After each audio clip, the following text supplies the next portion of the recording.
My name is Susan Richardson. I am a political activist out of Woodbury. I have been a political activist for about 5 years now. We work as a loose-knit organization. We pull people in and out as we see fit, according to the expertise that they have. As you may know, a hearing was held on Tuesday, March 11th on HF 826 in the Senate Education Committee. I was denied the opportunity to testify after making arrangements with the committee administrator and standing in line for over 2 hours. I was seated in front of the microphone ready to testify, but was asked to vacate my chair by Senator Torres Ray and make room for those who were for the bill. The committee chair chose to hear the voices of big education lawyers and lobbyists over the voice of the citizens they claim to represent. I was silenced at the mic, but I will be giving my testimony today during this press conference on the intrusive nature of this bill.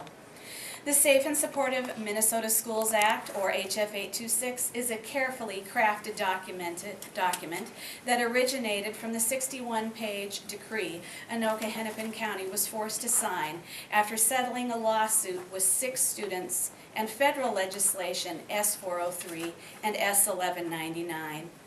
The federal legislation will amend the Elementary and Secondary Education Act of 1965 to address bullying and harassment, and will now allow the federal government to sue a school district for sexual orientation and economic status. The House summary of the bill indicates that HF 826 proposes to implement the governor's task force recommendations. A scenario using page 44 of the governor's task force report, along with the information obtained from the bill itself, follows. A student using a bullying app downloaded on a cell phone, like the one currently in use in South Washington County Schools at East Ridge High School, may anonymously report multiple students based on a perceived bullying incident that may have included a value or belief that the victim found objectionable. The reported students are forced into remediation with a school psychologist or social worker. Parental notification is optional and not mandatory. A report is generated in the Minnesota Department of Education School Climate Center. According to page 44 of the task force report, the center operates within the all hazards planning framework by focusing on prevention, intervention, response, and recovery. The center works collaboratively with other state agencies, especially Health and Human Services, Public Safety, and Homeland Security. The Minnesota Disciplinary Incident Reporting System, or DIRS, is a database that codes and records various types of incidents. Under this legislation, DIRS will combine with MARS, which is the Minnesota Automated Reporting System, to complete a profile of every student in the state. Issues with data privacy and what is captured, what is disseminated, and what is maintained may be used in the future to brand a student as a bully for life.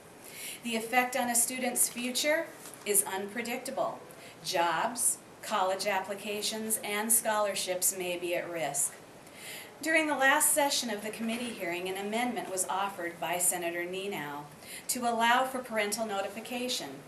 Senator Carla Nelson was the only Republican senator to vote against it. For those senators who think it wise to keep parents in the dark, please be aware that any relationship an administrator or teacher has with our children is purely one-dimensional.